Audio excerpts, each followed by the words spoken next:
Isang malalim na pahayag ng pagiging bukas at tanggap sa lahat ng uri ng pagmamahal. Love has no gender. Means that love is real and valid no matter who it's between.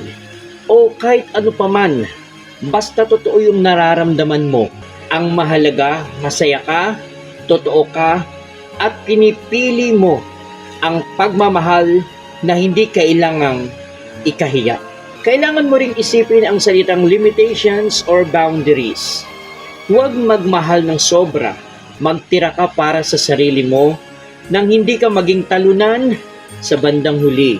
I-priority ang pamilya dahil ang pamilya mo ang makakasama mo sa anumang laban ng buhay mo.